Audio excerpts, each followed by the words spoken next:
The galaxy learned humanity's secret on a Tuesday, which seemed oddly appropriate considering how Terrans felt about Tuesdays. Data analyst Curix from the Yavani Collective discovered the error first, or rather, what everyone assumed must be an error. The classification had migrated through standard channels for 3 cycles before anyone noticed. Earth, that unremarkable blue marble in Sector 7739, had been reclassified as a Category 13 extinction-class world, the highest rating, reserved for planets where even the atmosphere dissolved organic tissue. Curix's supervisor, a methodical Fornathi named Drevik, ran the calculations 17 times before summoning the Galactic Council. The numbers refused to change. The emergency session of the Galactic Council drew representatives from 43 member species, each more confused than the last. High Arbiter Neshville, a Rylothian whose crystalline carapace reflected the chamber's dim lighting, called the assembly to order with 3 sharp clicks. "We have received troubling data regarding the planet designated Earth." Neshville's translator rendered his harmonic speech into standard galactic. "Recent surveys indicate it meets all criteria for Category 13 classification." The Vacuri delegate, her translucent skin pulsing with agitation, rose from her seat. "Impossible. I visited Earth last cycle. The humidity was uncomfortable, yes, but hardly lethal." "Perhaps the humans altered the data," suggested Morvax, a reptilian Korgathi whose scales gleamed under the lights. "Some misguided attempt at intimidation." Neshville gestured to the holographic display dominating the center of the chamber. Earth rotated slowly, its blue oceans and green continents deceptively serene. "The data comes from our own sensors. Atmospheric volatility, extreme temperature fluctuations, catastrophic weather patterns, aggressive fauna, violent seismic activity." He paused, his crystalline features catching the light. "And the oceans, the most violent bodies of water ever catalogued." "Water," Morvex laughed, a hissing sound that echoed off the walls. "They live surrounded by water. How deadly could it possibly be? The creatures inhabiting those oceans reach sizes previously thought impossible for organic life. Many hunt in coordinated groups. Others are solitary apex predators. All are lethal." Neshville pulled up imagery of a great white shark breaching the surface, jaws agape. Several delegates recoiled. A soft voice cut through the murmurs. Taylina, the Velori representative, leaned forward in her seat. "They evolved there. Whatever adaptations humans possess, that environment shaped them. They don't just survive these conditions, they thrive in them." The silence stretched. Finally, a xanthid delegate in the back raised his crystalline appendage. "What do we do about them? Are we safe?" The question hung in the air like a plasma charge. For centuries, humans had been seen as eccentric but harmless, overly enthusiastic about their caffeinated beverages, prone to odd idioms, surprisingly good at improvising solutions to problems that required proper engineering. But if their homeworld had forged them in such crucible, what did that make them? "We need more information," Neshville decided, his tone measured. "Until we understand the implications, we will approach this situation with appropriate caution. But understand this, everything has changed." The news propagated through the galactic network like a cascade failure. Within hours, every major species had heard. Humans came from the deadliest world ever recorded. On the Korgathi freight station Vecnar 7, a loading crew gathered around a holoscreen during their break. Thresk, a broad-shouldered Korgathi with 4 powerful arms, nearly choked on his mineral drink. "Those soft little bipeds." Thresk slammed one fist on the table, scattering data pads. "The ones who can't even regenerate limbs, they survived a Category 13 planet." His co-worker, a lanky Nephrin named Voss, bobbed his elongated neck in agreement. "They have no natural armor. No exoskeleton, no defensive adaptations at all. One cycle on a planet like that would kill me." But despite the laughter, unease crept into their voices. The consortium's data systems rarely produced errors. Across the galaxy, the Theruvian Science Collective convened an emergency session. Professor Kinrath, an elderly Theruvian whose gills flared with agitation, addressed the assembly. "The probability of sapient life emerging on such a hostile world approaches 0. The environmental pressures alone would prevent any complex neural development." His colleague, Dr. Sivrin, disagreed. "But they did emerge. We've documented their adaptability. Their immune systems evolve in real time. Their pain tolerance exceeds every known species. And their approach to danger borders on pathological." You mean their complete disregard for personal safety, Kinrath corrected. Exactly. Sivrin pulled up combat footage of human soldiers during the frontier skirmishes. Watch how they move. No hesitation, no fear response that would paralyze any rational being. What if that isn't bravery? What if it's just normal for them? The room fell silent as they watched humans charge into situations that should have triggered every survival instinct evolution could produce. Meanwhile, on the agricultural colony of Nexus 4, the peaceful Thylos community reacted with characteristic alarm. Kelvin, a normally composed farmer, dropped his entire harvest basket when the news reached his datapad. Category 13, he repeated, his voice climbing an octave. They've been living on a Category 13 world this entire time. His neighbor, an elderly Thylos named Jaren, trembled. It explains everything, the way they smile at danger, the strange foods they consume that would poison us. They spent their entire evolutionary history being hunted by creatures with more teeth than we have neurons. But the most significant reaction came from the Drashk military coalition. Commander Vakrin, a scarred veteran whose dark scales bore the marks of countless battles, studied the galactic map with new appreciation. Reassess all projections involving human military capabilities, he ordered his staff. We've been treating them like minor players because their technology seemed unremarkable. But if they evolved on that planet, their ground forces are probably far more dangerous than we estimated. His tactical advisor, a younger officer named Praxis, shifted uncomfortably. Sir, some of our war games assumed we could overwhelm human colonies through attrition. Attrition? Vakrin's laugh was harsh. Against a species that considers surviving volcanic eruptions and tidal waves normal. Revise everything. If humans are as resilient as their planet suggests, conventional tactics won't work. The Galactic Council, meanwhile, decided that theoretical analysis wasn't sufficient. They needed first-hand verification. Ambassador Gorvesh, a Thorian diplomat renowned for his methodical approach, volunteered to lead the mission. His gelatinous form rippled as he briefed his team in the departure bay. Our objective is straightforward observation, Gorvesh explained, his 8 eyes scanning the assembled group. We land, we meet with local authorities, we assess actual conditions, and we report our findings. Beside him stood Kithar, a 6-legged Minari scientist whose antennae twitched with barely suppressed anxiety.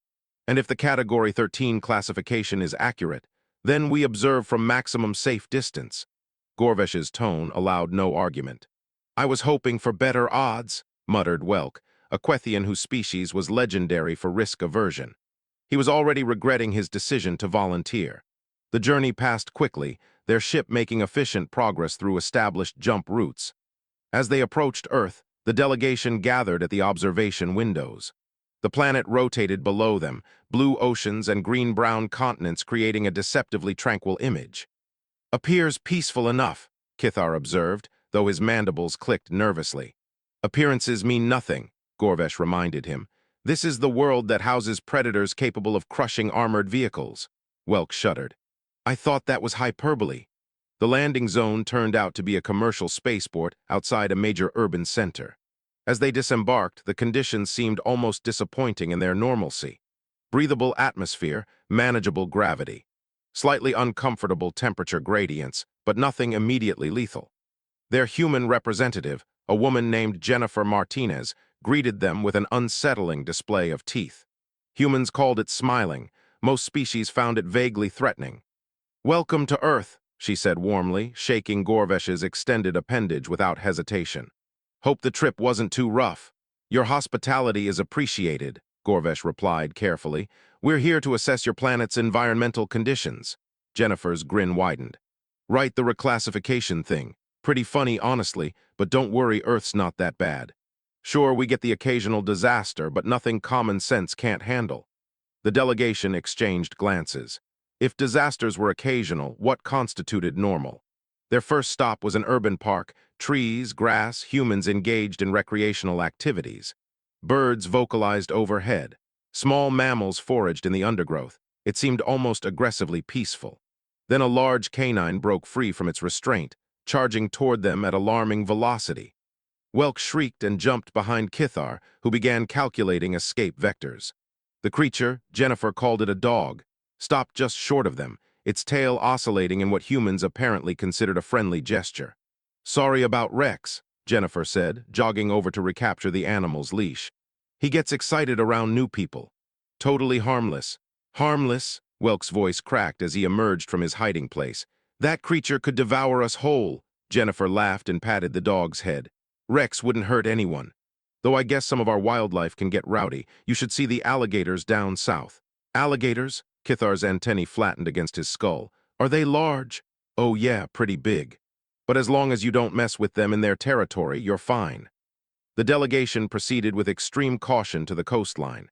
The ocean stretched to the horizon, vast and impossibly deep. As they watched, a massive wave crashed onto the shore with enough force to shake the ground beneath their feet. Welk screamed and scrambled backward. "Is the ocean attacking us?" Jennifer shrugged. "Just high tide, happens twice a day, you get used to it." "Get used to it?" Gorvesh repeated slowly, his form rippling with stress. "Sure. There's loads of stuff in there, sharks, jellyfish, occasional whales. But with basic precautions, it's no problem." Before anyone could respond, the sky darkened. A storm system rolled in with terrifying speed, unleashing torrential rain and howling winds. Ambassador Gorvesh struggled to maintain cohesion in the deluge. "Is this typical weather?" he managed to ask. Jennifer pulled up her jacket hood, completely unfazed. "Not too bad today, just a regular storm. You should see hurricane season." "Hurricane?" Welk was openly weeping now. "Yeah, nothing to worry about as long as you don't stand under a tree during lightning strikes." "Lightning strikes?" Kithar's legs twitched involuntarily. But the humans around them continued their activities as if the storm was merely a minor inconvenience. People walked past carrying umbrellas, some even jogging. To them, this qualified as normal. The final assessment came at a nature preserve. They'd barely entered when a large herbivore, Jennifer called it a deer, bounded out of the brush, startling everyone. That wasn't the problem. The problem was the massive ursine predator that lumbered out afterward, sniffing the air with clear interest. Gorvesh froze. Welk fainted. Kithar began recalculating survival probabilities, which were declining rapidly. "Oh, don't worry about the bear," Jennifer said casually. "She's just looking for berries. As long as you don't get between her and food, you're totally safe." "Jennifer," Gorvesh said, his voice strained beyond recognition, "I believe we have completed our assessment." "Already. Well, if you ever want to visit the mountains, we've got mountain lions up there. Really beautiful country." The delegation retreated to their ship with as much dignity as they could salvage. As they ascended through the atmosphere, Kithar stared at the planet shrinking below them. "They live there voluntarily," he whispered. "On purpose." Gorvesh's form slowly stabilized. "They don't merely survive. They flourish on a world that should be completely uninhabitable." Welk, conscious again but still trembling, summarized everyone's thoughts. "Humans are insane." The delegation's report ignited panic across the Galactic Council. Within days, an emergency resolution passed with near-unanimous support. Evacuate Earth before the inevitable catastrophe wiped out humanity. Councillor Reshka of the Alithian people spearheaded the effort. His metallic skin gleamed as he addressed the assembly. "We cannot stand idle while an entire species faces extinction. The humans have survived through sheer luck, but that luck will run out. We must evacuate them to safer worlds before it's too late." The plan was ambitious. A massive fleet would arrive at Earth, offer relocation to dozens of habitable planets, and transport humanity to proper, safe environments. Generous resettlement packages, temporary housing, everything a displaced species could need. Nobody thought to ask the humans first. The fleet arrived in Earth orbit with great ceremony. Jennifer Martinez, now serving as Earth's primary diplomatic contact, received the transmission in her office. She listened to Councillor Reshka's grave pronouncement about evacuation for humanity's own good, about the unimaginable dangers they face daily, and about the generous offer to relocate them. She started laughing, started small, just a chuckle, but it built into full laughter that made the alien dignitaries visibly uncomfortable. "I'm sorry," she gasped, trying to compose herself. "You want to rescue us from our own planet?" Rishka's holographic image flickered with confusion. "Precisely. Your people have endured these dangers for too long. Your continued survival is nothing short of miraculous. But we like it here." "You like it here?" Rishka repeated. "Sure. I mean, yeah, Earth has its challenges, but we've figured out how to handle them. Why would we leave?" The evacuation effort encountered its first major obstacle. Humanity didn't want to leave. Official notices went out to every region, detailing Earth's dangers in excruciating detail and providing relocation instructions. The response was underwhelming. Thomas McKenna, a mechanic from Detroit, was drinking coffee when his datapad pinged with an official Galactic Council message. He read through the evacuation notice, complete with dire warnings about atmospheric instability and predatory megafauna. "They want us to evacuate Detroit," he muttered. His wife, Rebecca, looked up from her book. "What for?" "They think Earth is too dangerous," Rebecca snorted. "Did they check the property taxes? That's dangerous," Thomas grinned. "Exactly. If we survived that, we're fine." Similar scenes played out across the planet. In Beijing, Mumbai, Sao Paulo, Lagos, and Sydney, humans read the notices with varying degrees of amusement and annoyance. The consensus was clear. Nobody was leaving. Back at the Galactic Council, Rishkas struggled to understand the complete failure of the evacuation. "They're refusing," Kithar reported, still baffled from his Earth visit. "Some think it's a prank. Others don't believe their planet is dangerous at all. They keep saying things like we've survived worse and tornado season isn't even that bad this year." Rishka gestured helplessly. "How is this possible? They face constant threats from weather, wildlife, and geological instability. How can they be so casual about it?" The answer, of course, was that humans had evolved with these dangers. To them, Earth wasn't a death world, it was home. Their entire civilization had developed around surviving conditions that would have destroyed most species. The idea of abandoning Earth because it was dangerous struck them as absurd. One particularly memorable incident involved a rancher named Earl Patterson. A team arrived at his property in Montana to help him prepare for evacuation. Earl, weathered by 60 years of outdoor work, greeted them with polite confusion. "So you folks think I should leave the ranch?" Earl leaned against his fence. The team leader, a small avian species called Mithrin, nodded vigorously. "Yes, absolutely. The seismic instability alone poses catastrophic risk, and we've documented the predators in this region. The wolves could easily kill you." Earl scratched his jaw. "Wolves, yeah, we've got some around. Never been much trouble, but they could attack you. Not if I shoot them first." The evacuation teams had no response to that kind of logic. No matter how hard they tried, humans simply refused to acknowledge that leaving was in their best interest. Earth's news networks ran stories with headlines like, "Thanks but no thanks," "Humanity stays put," and "Aliens offer rescue, humans prefer barbecue season." At the Galactic Council, frustration reached critical levels. Ambassador Gorvesh attempted to explain the situation to his increasingly agitated colleagues. "It's not that humans don't understand the danger," he said carefully. "They simply don't fear it the way we do. They're accustomed to these conditions. To them, a Category 13 world is just another place to live." Rishka shook his metallic head. "But the storms, the predators, the natural disasters, they should be terrified." "They're not like us," Gorvesh explained. "They've evolved to overcome challenges that would annihilate most species in a single generation. Telling them they need evacuation is like telling them to stop being human." The evacuation effort was quietly abandoned. The fleet departed Earth orbit, leaving behind a bemused but resolute humanity. The galaxy had tried to save them, and they'd politely declined. As the ships left, Kithar turned to Gorvesh. "I never imagined we'd see an entire species refuse rescue from certain death." Gorvesh's form rippled with what might have been amusement. "Humans have a saying, home is where the heart is. Their home is actively trying to kill them." "Yes," Gorvesh agreed. "And that seems to be exactly how they like it." But the galaxy wasn't finished learning about humanity. 6 months after the evacuation attempt, Earth's astronomers detected an extinction-level threat. A rogue asteroid, massive and fast, on a direct collision course with their planet. Impact would occur in 72 hours. The Galactic Council received the alert simultaneously. Panic erupted across multiple star systems as species frantically composed emergency messages. Surely this time humanity would accept help. Not even humans could laugh off planetary annihilation. Evacuation offers flooded Earth's communication networks within minutes. Rescue ships stood ready. Entire colonies prepared to receive refugees. Earth's response was strange. Jennifer Martinez appeared on the Galactic Network, her image broadcasting to billions of beings across known space. She looked calm. "We appreciate the concern," she said, that unsettling smile on her face. "But we've got this under control." Counselor Reishka, still traumatized from the previous evacuation attempt, addressed the council chamber with resignation. "They're not evacuating. They've already declined our assistance.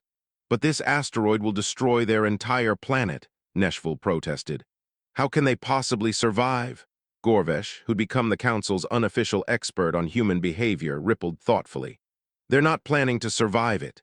They're planning to stop it." The delegates exchanged disbelieving glances. Stop an asteroid? What species possessed that capability? The answer came 60 hours later. Earth launched not a single ship, but an entire fleet. Dozens of vessels, each carrying a payload that made military analysts across the galaxy very nervous. These weren't evacuation ships.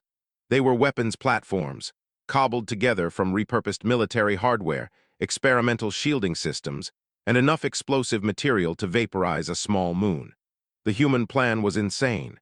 Intercept the asteroid, surround it with their ships, and detonate a carefully coordinated series of charges that would fragment it into pieces small enough to burn up in Earth's atmosphere. "They're going to blow it up," Kithar whispered, watching the feed from the council chamber. "They're actually going to blow it up." The operation took 12 hours. Human ships maneuvered into position with precision that suggested they'd practiced this scenario. Charges were placed, calculations were verified, and at the moment of optimal trajectory alignment, they executed. The explosion was visible from 3-star systems. The asteroid shattered. Fragments scattered in a controlled dispersal pattern, exactly as the humans had calculated. The pieces that reached Earth's atmosphere burned up harmlessly. Earth survived. The galaxy watched in absolute silence. On the Korgathi station Vecnar 7, Thresk stared at the holographic display. They didn't just survive, they fought back. Against an asteroid. On Nexus 4, Kelvin the Thylos farmer trembled for entirely different reasons now. What kind of species weaponizes their entire planet's defense in 72 hours? At the Drashk Military Coalition headquarters, Commander Vokrin studied the tactical breakdown of the human response. "Revise our assessments again. Any species that can coordinate that kind of response time isn't just resilient, they're dangerous." But the most profound reaction came from the Veruvian Science Collective.